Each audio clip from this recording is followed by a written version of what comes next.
Lunch টাইমে গরম ভাতে কুরকুরে ভেন্ডি ভাজা যদি থাকে তাহলে আলু ভাজা খাওয়ার কথা ভুলেই যাবে। এই everyone, welcome back to my channel নিপার ঘর সংসার। নিপার ঘর সংসার আরেকটি রেসিপিতে তোমাদের অনেক অনেক স্বাগত। আশা করি যে যেখানে আছো ভালো আছো, সুস্থ আছো। আজকে আমি তোমাদের সাথে শেয়ার করব কুরকুরে ভেন্ডি ভাজা। সেই জন্য আমি কিছু ভেন্ডি ভালো করে ধুয়ে পরিষ্কার করে নিয়েছি।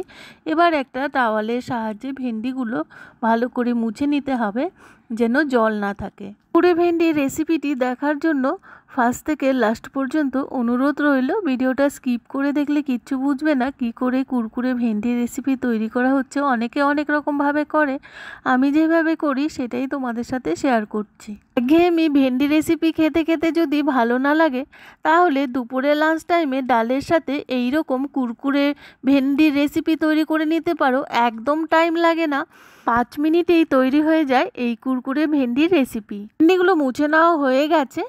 তারপর কি করতে হবে, একটা ছুরির সাহায্যে দু সাইড কেটে ফেলে দিয়ে মাঝখানে লম্বালম্বি করে চিরচির করে 4 টুকরো করে নিতে হবে।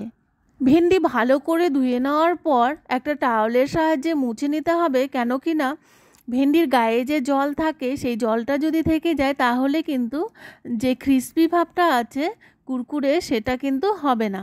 সেই জন্য একটা টাওয়ালের সাহায্যে ভেন্ডির গায়ের জলটা ভালো করে মুছে নিতে হবে। এগুলো কেটে নেওয়া হয়ে গেছে, দেখো একদম চিরচির করে সরু সরু করে কেটে নিয়েছি। এবারে টেস্ট অনুসারে ভেন্ডির মধ্যে নুন মিশিয়ে দিতে হবে। এরপর দিতে হবে 1 টিস্পুন হলুদ গুঁড়ো।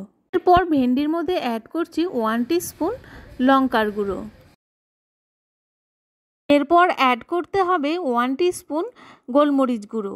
একটু ঝাল ঝাল নোনতা নোনতা হবে, খেতে খুব ভালো লাগবে। এরপর অ্যাড করতে হবে 1/2 টিস্পুন আজওয়াইন। এবার এখানে দিয়ে দিতে হবে 1 টিস্পুন ফ্লেভারের জন্য চাট মশলা।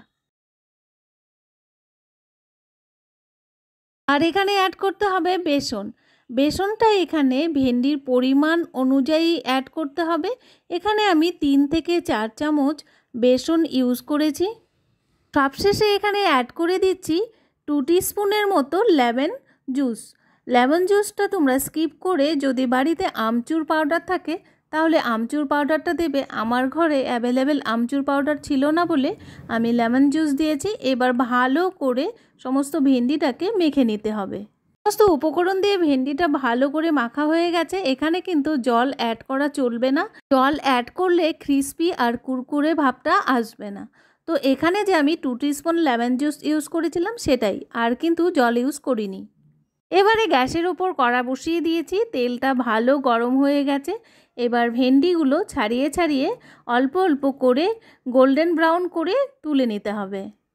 ডালের সাথে একঘেয়েমি আলু ভাজা খেতে খেতে যদি ভালো না লাগে তবে ভেন্ডির সিজনে এইভাবে কুরকুরে ভেন্ডি বানিয়ে ডালের সাথে গেলে অসাধারণ টেস্ট হয়, একদম আলু ভাজাকে দূরে সরিয়ে দেবে। বড় থেকে ছোট এই কুরকুরে ভেন্ডি সকলেই খেতে পছন্দ করবে, আর ছোটরা কোনো বায়না ছাড়াই ডালের সাথে এই কুরকুরে ভেন্ডি খুশি খুশি খেয়ে নেবে। আর সন্ধেবেলা চা কফির সাথে কিন্তু এই কুরকুরে ভেন্ডি দারুণ লাগে। তোমরা যারা এখনও বাড়িতে ট্রাই করোনি কুরকুরে ভেন্ডি অবশ্যই ট্রাই করবে, খেতে কিন্তু দুর্দান্ত টেস্ট হয়। একবার খেলে তারপর ভুলে যাবে আলু ভাজা খাওয়ার কথা। কুরকুরে ভেন্ডির ফ্রাইটা হয়ে গেছে, দেখো একদম গোল্ডেন ব্রাউন হয়ে গেছে, দেখতেও কিন্তু খুব সুন্দর হয়েছে, একটার সাথে আরেকটা লেগে নেই। এবার নামিয়ে নেব। নেক্সট ব্যাচেও বাকি ভেন্ডিগুলো গোল্ডেন ব্রাউন করে ভেজে তুলে নেব। গ্যাসের স্টিমটাকে কিন্তু একদম হাই করে তারপর ভেন্ডিগুলোকে ভাজতে হবে। আজকের এই কুরকুরে ভেন্ডির রেসিপিটা তোমাদের কাছে কেমন লাগলো তোমরা অবশ্যই কিন্তু একটা লাইক করে কমেন্টস করে বলবে। আর যারা নতুন বন্ধু দেখছো তারা অবশ্যই সাবস্ক্রাইব করে বেল নোটিফিকেশনটি অল করে রাখবে, তাহলে আমার নিত্য নতুন ভিডিও ব্লগ বা রেসিপি সবার আগে তোমাদের কাছে পৌঁছে যাবে।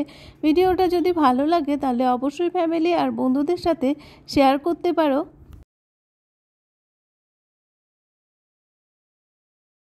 একদম রেডি হয়ে গেছে আমার কুরকুরে ভেন্ডির রেসিপি। দেখো দেখতে কত সুন্দর হয়েছে, আলু ভাজার থেকে কিন্তু খেতে আরও দুর্দান্ত টেস্ট হয়। দেখো একটা চামচ দিয়ে আমি দেখাচ্ছি কতটা ক্রিস্পি হয়েছে, একদম শব্দ শোনা যাচ্ছে। এইভাবে ভেন্ডি ভাজা যারা এখনও বাড়িতে ট্রাই করনি তারা অবশ্যই বাড়িতে একবার হলেও ট্রাই করবে। আলু ভাজার থেকে খেতে আরও বেশি টেস্ট হয়। আজকে এখানেই রাখছি, আবারও দেখা হবে তোমাদের সাথে নেক্সট কোনো ভিডিও ব্লগ বা রেসিপির সাথে বা কিচেন টিপসের সাথে। ততক্ষণের জন্য টাটা, সবাই ভালো থাকবে, সুস্থ থাকবে। যারা আমার ভিডিও ফার্স্ট থেকে লাস্ট পর্যন্ত দেখলে তাদেরকে অসংখ্য ধন্যবাদ।